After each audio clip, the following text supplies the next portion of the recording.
Hi, this is Dan Jurgens, and if you want to have a good time, keep listening to the Krypton Report. It's a bird. It's a plane. This is Jason J. Lewis, the voice of Superman on Justice League Action. This is Mark Wade, writer of Superman Birthright, and you're listening to The Krypton Report, the All Things Kryptonian podcast, including Superman and Supergirl. We discuss games, movies, cartoons, TV shows, and comics. Find us on Facebook, Instagram, YouTube, and Twitter. It's the holiday season again, and at Krypton Report, we've created a holiday guide for our listeners. It's a couple of different items that you can purchase through the Amazon portal for Southgate. You can go through the link through Amazon, and part of the proceeds of your purchase goes to support our show and other shows on Southgate Media. Also, for any geek, nerd, or genre lover, check out all the other Southgate Media holiday guides. And from us to you, happy holidays, Merry Christmas, and beyond. Winter is here. Happy winter solstice. It is that time of year for us to get cold here in Ohio, which is usually and mostly all the time. But we've made it.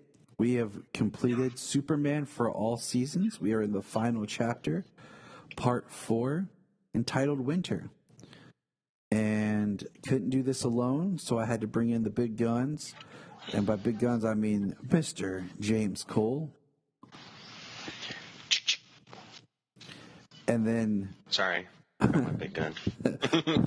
For backup, I brought in the even bigger gun, Mr. Bryan Peters. Bada boom. I just picture both of you sitting at home doing like the reload thing from Mission Impossible that Henry Cavill did. Yeah. that they mimicked on Krypton, you know? So yeah, that was awesome. But let's just cover quick. Pew pew pew pew. There's been a few news things that I think we should just jump into. Like, all right, here we go. Ready? We got our first picture of Crypto.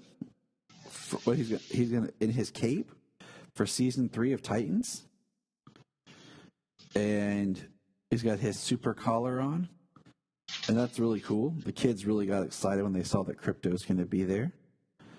So that was fun. That was nice. Did you guys see that photo? No, I didn't. What? No, you did post it in our chat. I'm trying to find it again because Did you? I might have missed it. It might have been something I... James is like a dog. James is like a dog. Ah, there we go. Why is there a dog in here? Yeah, they Crypto was with him in Cadmus, right? Yeah, he was in season 2, but he didn't have his cape and his collar on yet. No. Oh, that's dope. I did not see that he actually had a cape and collar. So that cape is way too long for that dog. he's gonna tear that apart.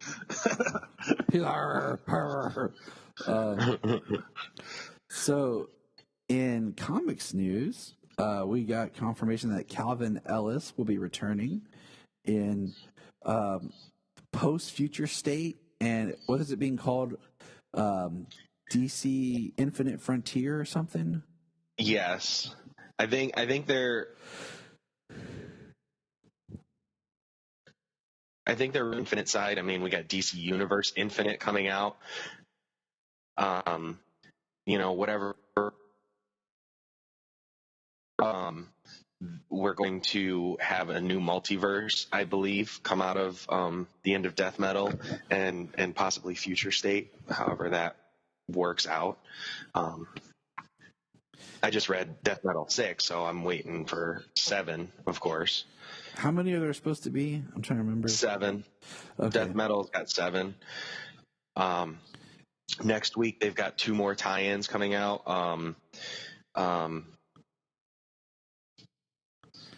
Okay. Oh man, now I'm forgetting what they are. One's a multiverse. Yeah. Story, and Yeah, I'm going onto DC's page right now to look up what's coming out this week, because now I'm frustrated. I just looked him up. He's like, dang it, I had this. He's like, for this coming Wednesday. He's like, I was going to be awesome. I did. I was going to drop it on him like, booyah! And I can't remember. Well, James. Right. Don't you hate that? I do.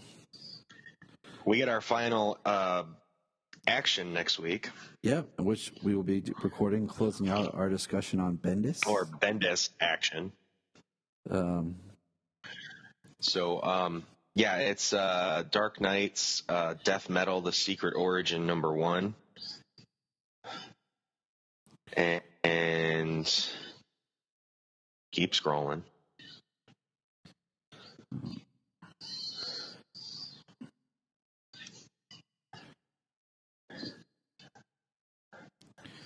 All right, for some reason it's not on DC's page, but it was on my pull list from my comic book store.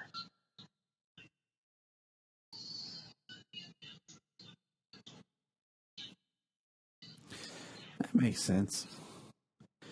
So. Yeah, I mean, it's the last 2 one-shots, I think, tie-ins before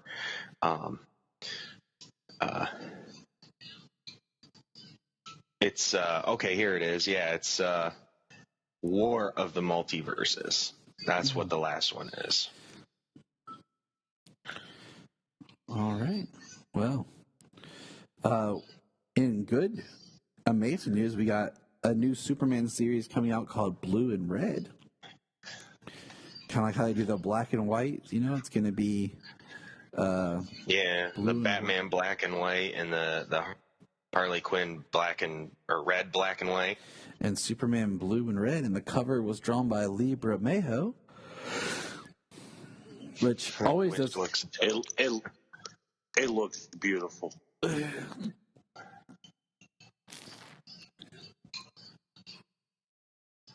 Yeah, I haven't read my annual reading of Noel yet.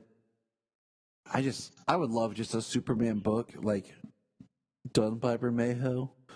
You know, we have, like, the written and drawn. Yeah, we have the Lex Luthor book, you know, that's Superman, but he's depicted in a different style because it's all from Lex's point of view. He appears in Noel. I just would really like a full-on book drawn by him. Yeah, written and drawn by him. That would be really good. He wrote and drew Noel. He wrote he drew Luthor. It's kind of, Luthor's like Joker. It's from the villain's point of view. You know, and they're written by Azzarello. So, let's see what else we got going on here.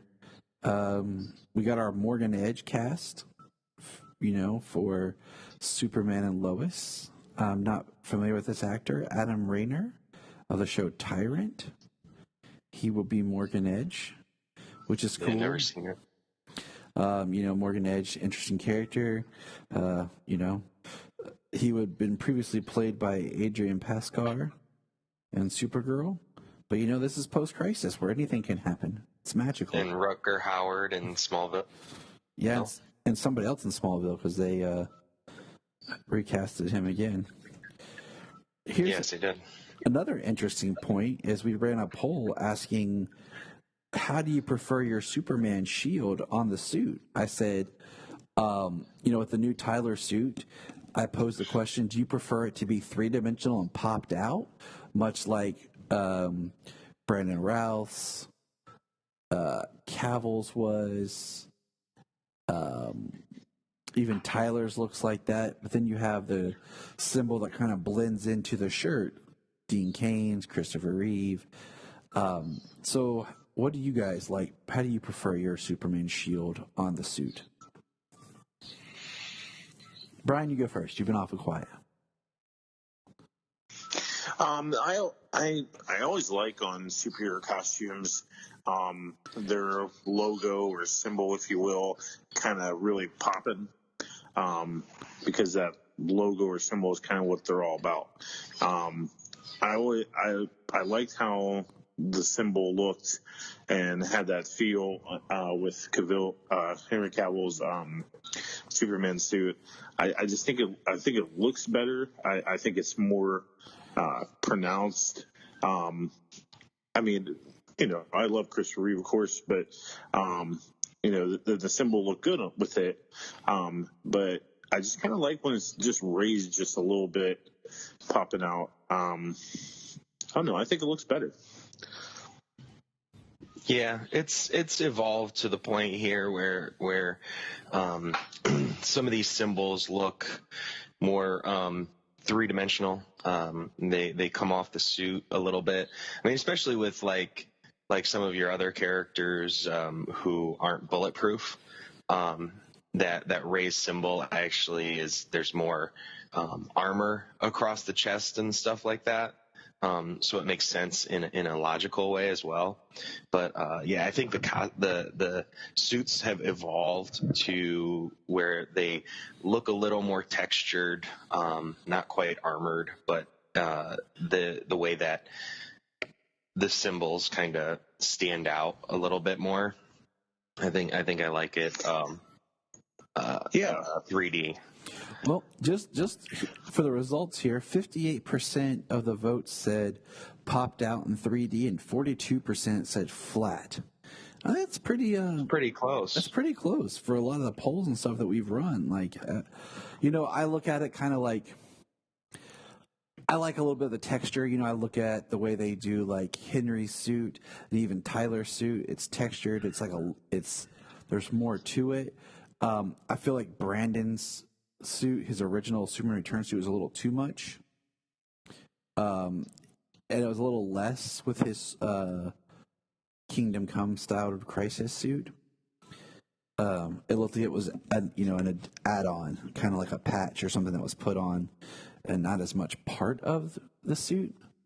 But you mean they put on iron-on decals on suits? No way.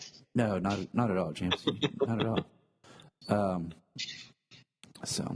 But yeah, that pretty much sums up the news I had.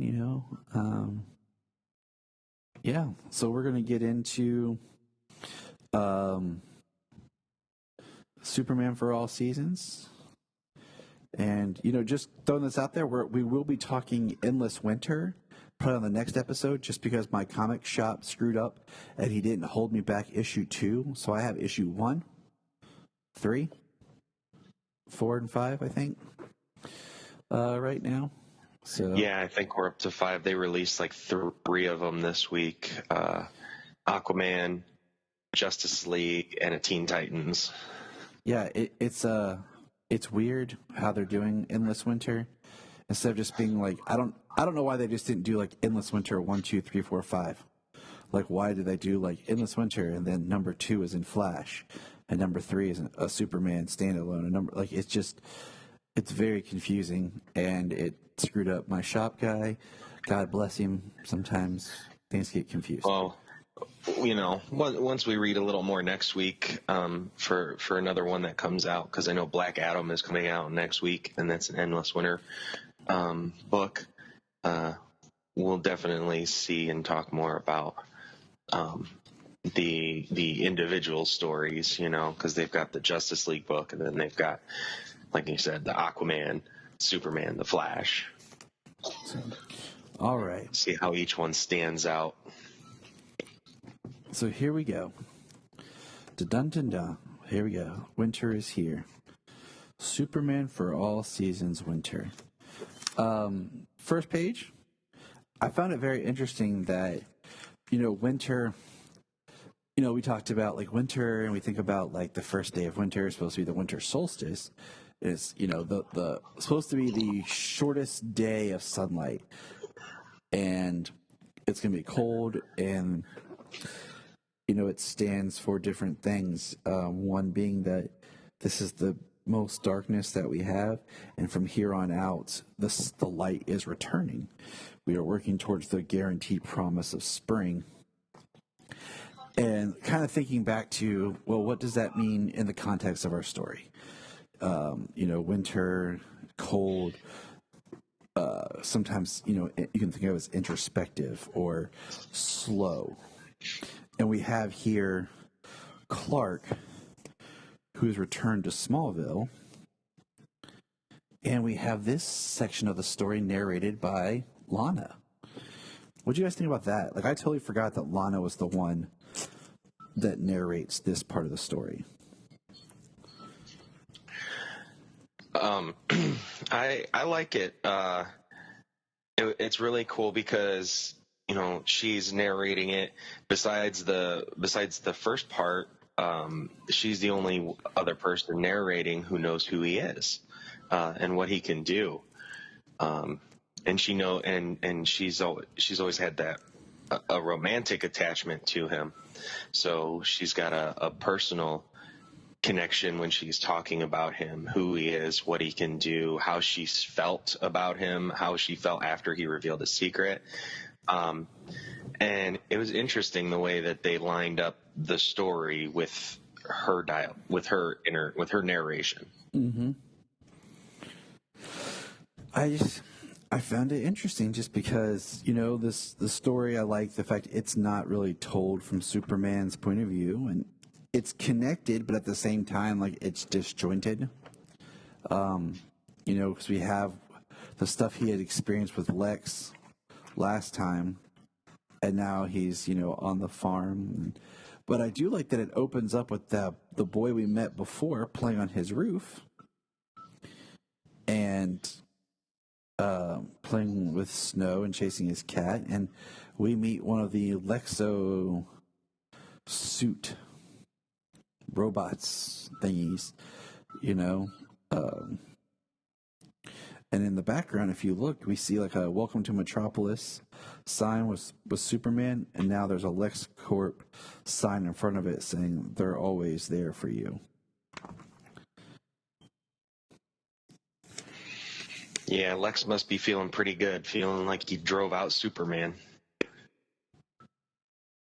Because we've got Clark in Smallville now.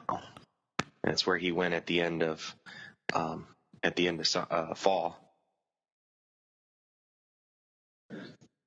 Yeah, I had to remind myself. I had to go back and read the last few pages of Fall to remind myself, what happened and why he went to Smallville. Because I had never read this story before, and after such a heartbreaking defeat of this obsessed fan being used against him to kind of make him believe that he's not a very good hero, that he's a failure. Lex really got to him. So this, I have to say, this issue wasn't really what I expected. When I open it up and I'm reading the Lana narration, I really did like it in terms of her narration and her connection with Clark and the dreams that she had with Clark. But we'll get into it. But it really wasn't what I expected the finale for this story to be. I agree with that. For some reason, like, it's been a while since I've read this because, like, I've wanted to do this for like 2 years now. I wanted to do this kind of, like we're doing, do each episode for the season. And I bought it and I was waiting to read it for that. And for some reason, I remembered the first part, but I did not remember Winter at all. So it kind of baffled me, But I do like when Lana's talking. I think this is a great way of using Superman common vernacular. She's talking about her and Clark, and she says, "We went up into the sky like a bird or a plane." I thought that was cool. Instead of just, the usual, "Look, it's a bird, it's a plane." She's talking about being in the sky like a bird or a plane. And I thought that was cool. So. Yeah. it's interesting. In a lot of stories, sometimes Superman and Clark are made to be like different people. Like they're both masks, and he never gets to be who he is unless he's like with Lois after she knows his secret, with his parents. Like he never really gets to be, just himself. Mm-hmm. And I really like that idea. And that's the one thing I think that, stepping out just a little bit, that Bendis has done okay with this truth thing, revealing Superman's secret, is kind of trying to allowing him to be himself. And that's what he's like in this story, as Superman, as Clark Kent, they're one and the same, and he gets to be that in this issue. And it's nice to see that. I agree because, Superman, he's always Clark, like as himself.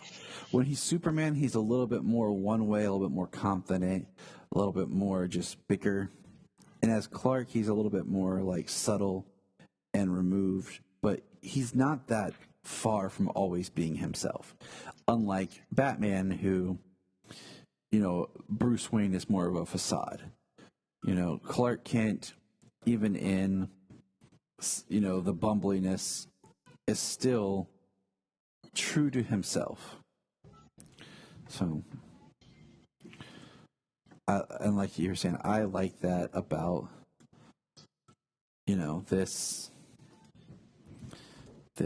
story is it's from Lana's point of view, but it's more Clark being Clark. At the beginning we do see Lex just looking at the city, admiring what he's done. And then we get Lois, who's at Clark's desk, and she's talking about Superman being gone and Clark. And it's great because she's putting all the pieces together while the dialogue is from Lana talking about, her putting things together and working through it. And then our final thing from Lois is, Lois Lane, that's the stupidest idea in the world. So I always thought that was just pretty funny.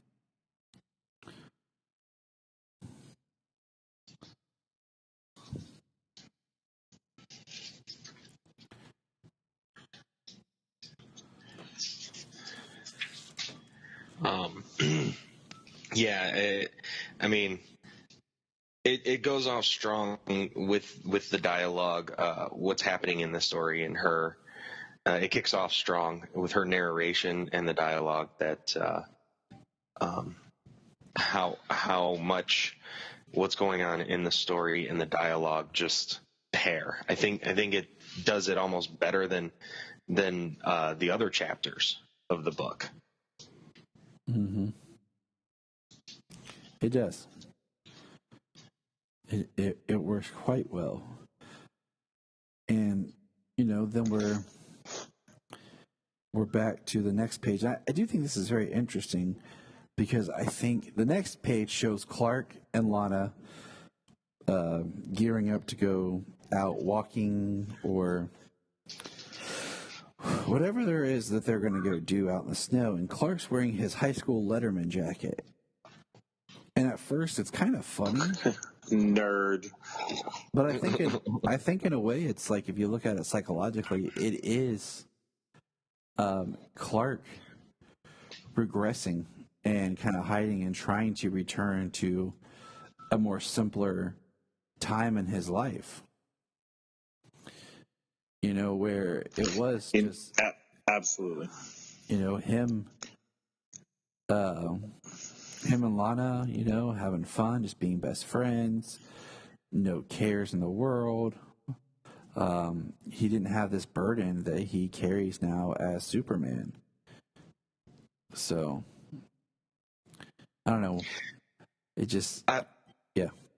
I liked in this story how his parents never knew that Lana knew that he had these powers, that he was Superman. I totally forgot. That was a nice reveal. I totally forgot that they didn't know. Because, they say something and they're like, and he's like, yeah, she knows. Yeah. Her dialogue, her inner dialogue, her narration is really good because it goes from like how she felt, how she was like lost and confused and angry and all this other stuff because of the love she had for Clark, how she always wanted to marry him and have kids with him and everything, to how she grows after she left Smallville, after the last time she seen him, because they didn't see each other after that. How she comes to accept it, how she learns that she was special for him to tell her, and how he is special for having these abilities and only wanting to help people and not use it for his own gain. Mm-hmm. Yeah. Yeah, I mean, I really feel for Lon in this issue. She's like, he pulled me into a field, and I thought this was it. Like, he's going to propose to me, and all my dreams are going to come true. And because we're so much alike, we were both kind of orphans and raised by somebody else, and this. I just want to have all these kids with him, and then he just lifts her into the air, and she should have been flying with a proposal ring, metaphorically, if you will. Mm-hmm.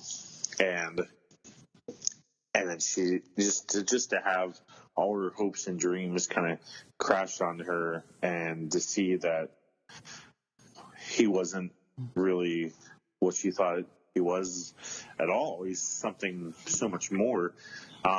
So, as I'm reading this and I'm seeing him in this Letterman jacket and them going to play in the snow, which was totally cute. You kind of rooting for Lana, like you want to see Clark just pulling and kiss her. His snow angel. Sorry to interrupt you, Brian. His snow angel looked real stiff. His legs were stiff, and just his arms were moved.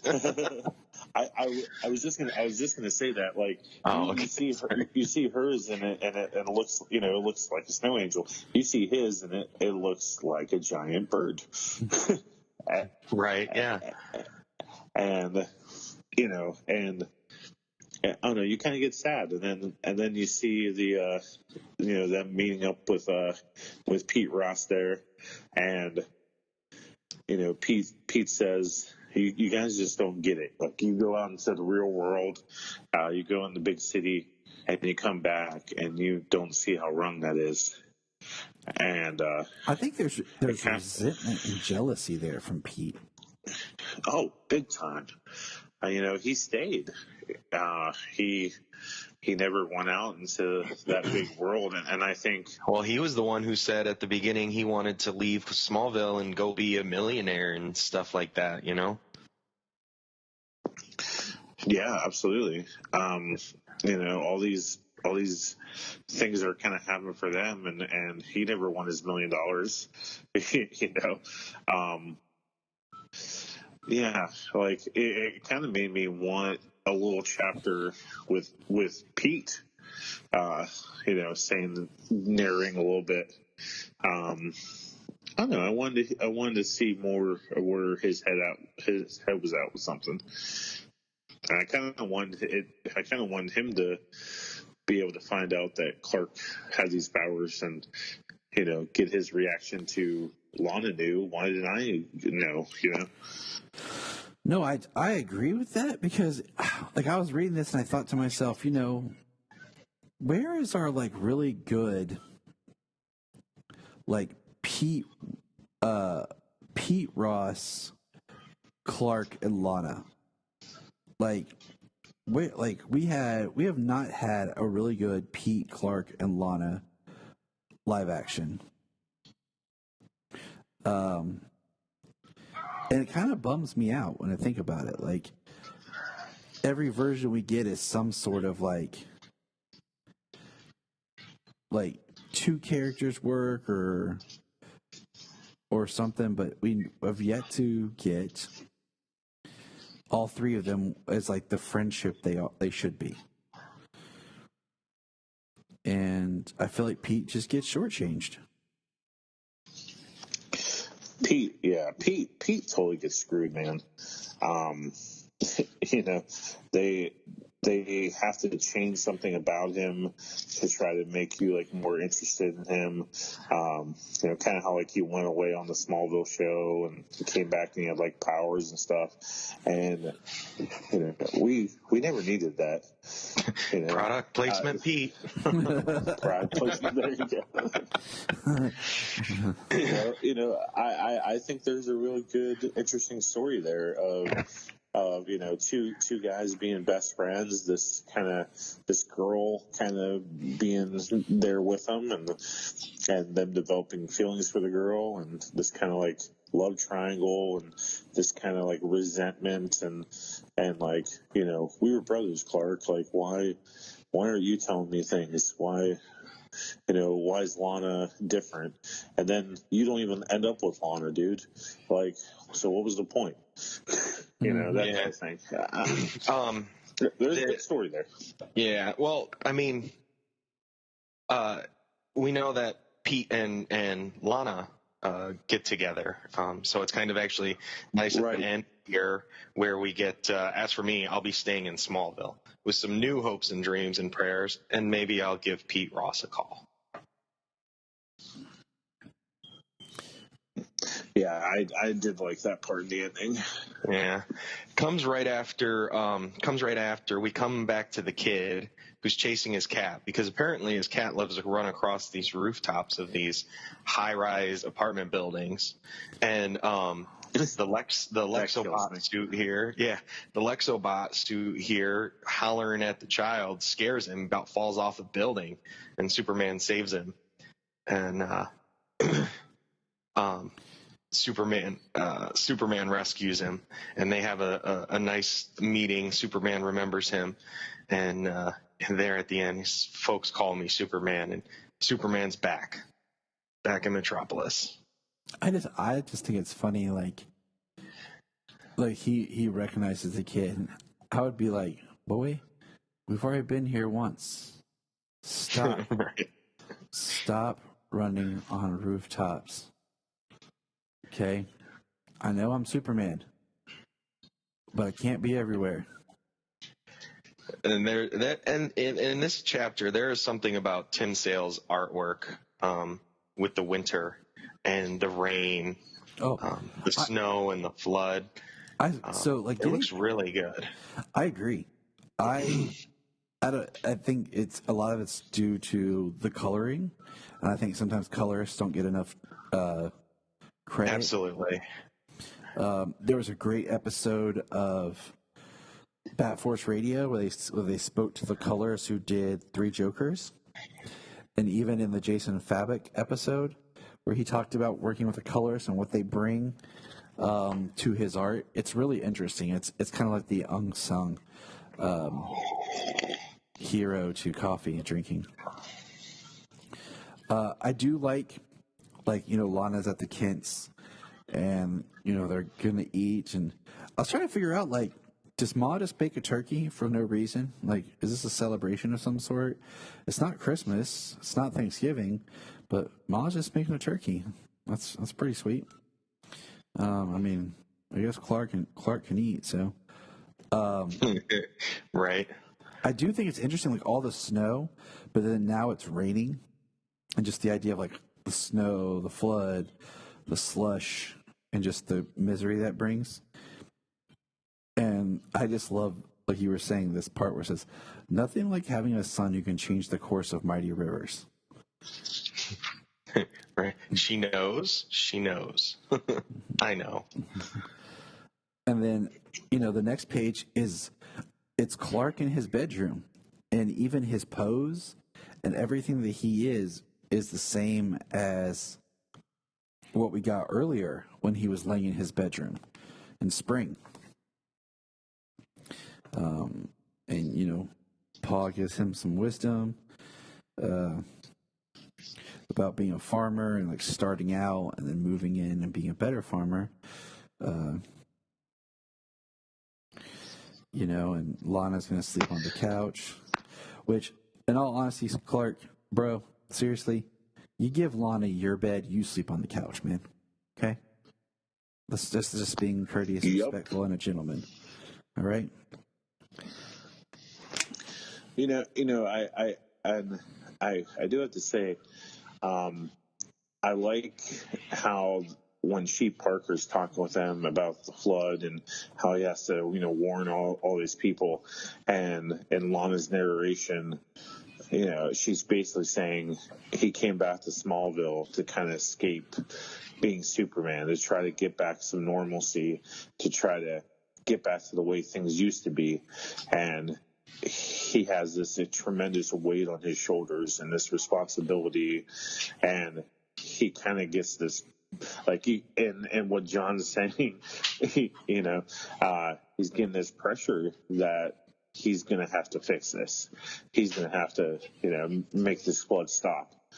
And she can understand that tremendous weight on his shoulders that he has to do it. Like, he'll never get a break.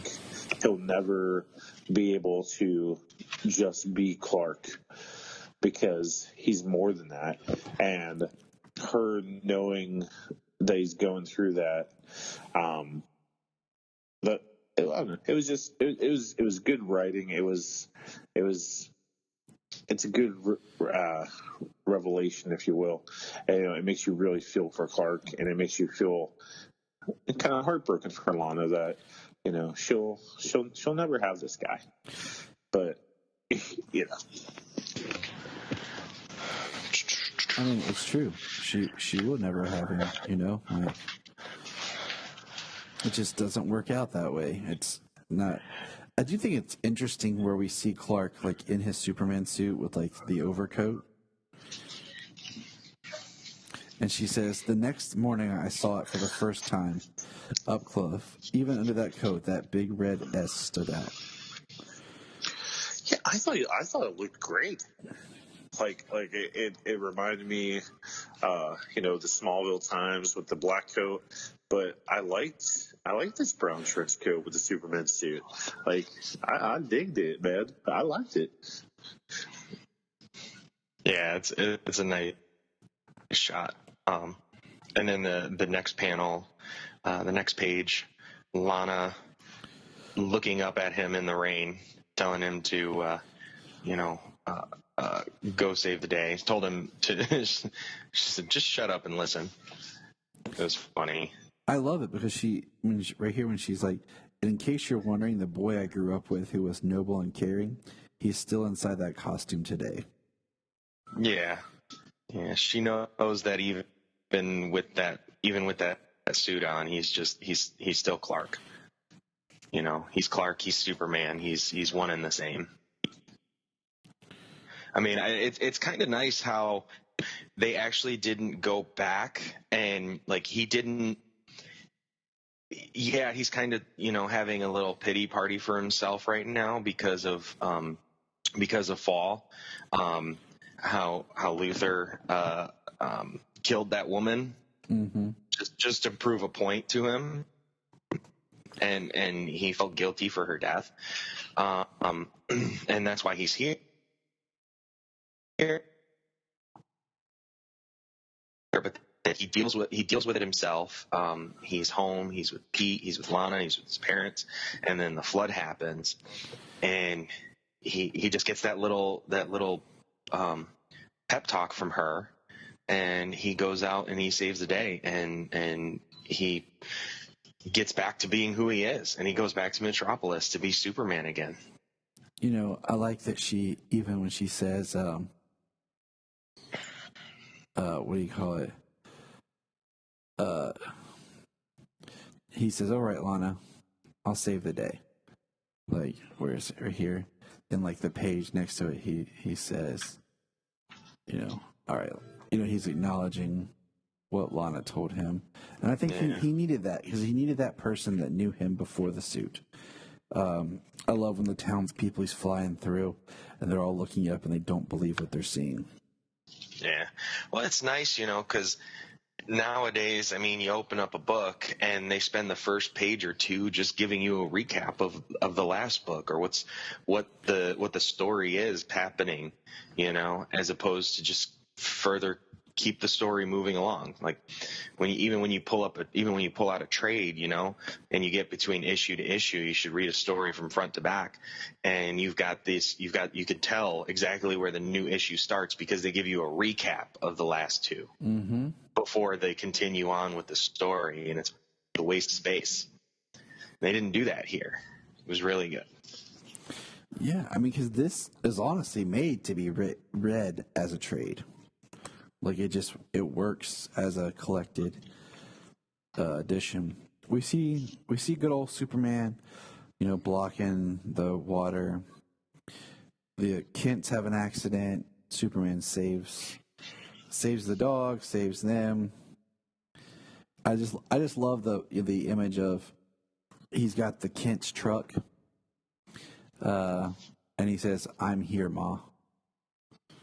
Like, "I'm here, Mom." Like, he's lifting it up, and Lana kind of is the voice of reason when she says, "Clark, your father," he says, "Don't worry," and Lana's just like, "Martha, he said not to worry." And there's, Pa, cold, shivering, trying to help save Shelby the dog. But then Clark finds Shelby. It's nice. Yeah, she says not to. He said not to worry. Like she has complete faith in him. And then, I love Lana's little saying here. I finally realized while I was always can't read. I finally realized why I was away, how special it made me feel. Because to understand that man in the cape who could fly, all I needed to know was Clark. Yeah, that's where she finally realized this. And then, first of all, I'm just going to point this out. I liked the pastor at the church, trying to help people. Awesome. Good job, pastor. Okay. But there's no way that all that snow would still be there because of all that rain. Just going to throw that out there. It would all be slush, melted, and disgusting. Yeah, I mean, unless this is a couple of days later after the snow and rain, because it kind of, in the next page, or when Lana says how special it made me feel, the sun is coming out. Seems like the rain is over. So, I mean, this could very well be the next day or even a couple of days later, and snow had returned. But yes, with all that rain, here in Ohio, and I know you guys are farther down south in Ohio, so it's a lot more flat land. I'm not sure how it is down there because I know just a few, 10, 15, 20 miles south of me here, when it snows, it's different than when it snows right up here in Toledo, because we are right on the lake, Mm-hmm. and sometimes we get hit heavy, sometimes we don't, and when it rains in winter, it is so nasty, especially when it rains on top of the snow. Boys, I'm going to ask you this question real quick here. Why do we still live in Ohio? Because this is where Superman was created. It's the only reason. I guess I have family here. I move to Ohio? I mean, yeah. I miss you, Pittsburgh. Why did I move back? The 2 feet of snow they just got too. Yeah, man. I miss sled rides and playing with snow, man. Heck yeah. I miss people, driving in the snow that know how to drive. Right. Yes. You know what? I like the snow. I don't like having to remove snow as I do for my job. Like shoveling snow out in my yard or out on my drive and my sidewalk and stuff. That's fine. I'll do it. I mean, even if it's a long drive or something, I'll do it. I'll go back in, I'll go back out and keep doing it, finish up, whatever. I love the snow. I like the snow. It's very nice. It's beautiful.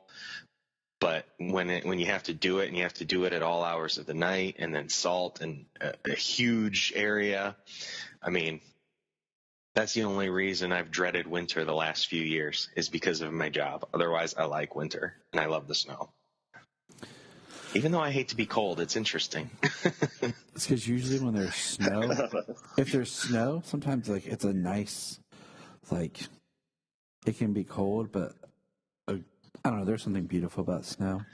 It'll be cold, but like you can enjoy it because it's not freezing. But then when the temperature's there's like frozen snow, or like there's wind, and you're just like, this is miserable. Yeah. It's got to be just right for snow to be falling, and you can just stand out there in the calm, and it's not so bad. It's not cold, you know. Yep. It's only when the wind picks up that's when it's bad. So we have Clark returning to Metropolis, and he comes back with a story about Superman stopping the flood. I think that was a little much. You know, that's kind of too much of a coincidence. And Lois even is like, you know, she's looking at him and she is fiery and angry. And Jimmy's in the back snickering. And That's funny. I was going to use that exact word. Jimmy's in there snickering. Lois looks very like season 1 Terry Hatcher right here from Lois and Clark.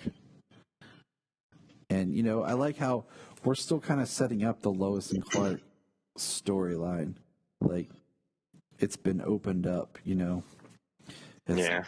And then we see Lex looking out his window, and there's that boy, you know, chasing that stupid cat. And we see the robot yelling, "Citizen." And the boy falls. And Superman saves him and says, "Tell Luthor I'm back." And this is where Superman's like, "Haven't we met before? I'm Trevor." He's like, "Good to meet you, Trevor. Folks call me Superman." Kind of says it kind of far away, though, from where Trevor is. So that's kind of, you know. And then we got our closing thoughts from Lana. Yeah. Hey, I'm trying to remember. Were there people in these Lex suits, or were they just robots? I think they were robots, because I don't remember seeing anybody in a Lex suit. That's the first real Lex suit we see, right? I don't know about you guys, but like, I don't know. I kind of expected this 4-part story to kind of end with a nice, good kind of showdown with Luthor. That like Superman being like, "You can't push me around, man. You know, I'm here. I'm the hero, and I'm gonna always be here to defeat you and take you down, and because you're a monster." And like, what would have been good for me would have been if he, like, when that robot was talking to that kid, if he just took that robot and just like picked it up, went in front of LexCorp in the window where Lex is just looking out, and just destroyed that robot, threw it down on the balcony, and be like, "I'll take it from here," or something like that, or you know, something like, I'll take care of this city. This is mine. This is my city, not your city." You know, kind of like that speech that Dean Cain kind of gave. What was that name? I don't know. Lex Luthor and Lois and Clark after the pilot or something, or after he was doing after the episode where he was like testing them. Yeah. And he like met him on the balcony. He's like, "I'm here, and I'll always be here. And you know, if you're ever wondering where I am, just look up." Exactly. Because Lex made that comment saying, you know, "I love how people have to always look up to see me." You know, I would have liked that. I would have liked that here. I don't know. I think they could have wrapped it up a little bit, just a little bit more like, yeah, Superman. Yeah, they're drones. Back in summer, he talks about the LexCorp drones who come in. They're just robots. And I feel you, Brian. I have a very similar sentiment of just I kind of wish there had just been that kind of like, like Luther, you tried to break me, like you tried to attack me from a point because, part of this story is Clark, Superman, learning about how truly evil people can be. He didn't even like think about Luther would go to such dark and depth in places, and he had to learn the hard way, and he had to overcome that. If he's going to do what he's going to do, there are evil people who are going to do things, and how do you combat that? But it's the idea that Clark can do just about anything, but he can't be everywhere, and he can't do everything for everybody. It's like that episode where Lex is testing him and says, somebody will always die because you can't be. Somebody will die because you can't be everywhere at once. Like that's hard for him to accept, but he does everything he can, and he learns to be who he is, and that he can't save everybody, but he'll try. I love that episode. That's one of my favorite episodes ever. Mm-hmm. It actually mirrors this story, really, because he goes back to Smallville to talk to his parents, and returns better, and returns better for it. All right. Any other final thoughts as we wrap up Superman for All Seasons? This is a great book. I will definitely read it again. As we know, this is my first time reading this book through. I only read it chapter by chapter, as we've been doing this for each season this year. So I actually can't wait to read it again here soon. Straight through? Read it straight through as one story instead of piece by piece. I myself am kind of curious to that of how I'll feel if I sit down and just kind of go through it and what I'll gather from it. So yeah, and it ended on a very strong chapter. I liked it. I really did. I did too. I mean, opposed to like what you're saying about like I just wish that he kind of confronted Luther, but I'm good with it. Any final thoughts, Bryan? I don't know. I kind of would have wanted maybe one more chapter, like a return to spring, and this is Superman being the Superman we need him to be. But this winter chapter was a nice emotional chapter. You got some real depth of how people view the whole story has been how people view Superman and how people view Clark and how he affects those around him and those close to him. And it's a really solid story. It's a really good and emotional story. The colors and the art and the look and the feel of it. And I gotta say, like, we got a sequel to The Long Halloween with Dark Victory, and I think they should make a sequel for this. I would like to see some like years later type story to this, and how maybe some more different perspectives. Maybe let's get a perspective from Jimmy. Let's get a perspective from Perry. I would like to see more. You saying that kind of just makes me think, like, you know what?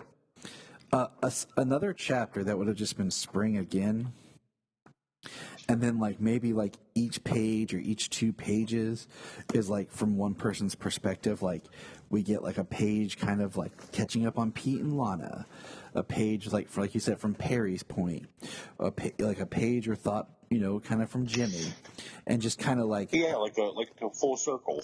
Yeah, like a full circle story. That could have been really neat. So, but All right. Well, that's what I do. Well, good listeners, we hope everyone's having a safe and wonderful winter season. Now that it's winter, if you're enjoying snow, awesome. If you're not, awesome. And just remember. Look up in the sky. Look up in the sky. Look at the sky.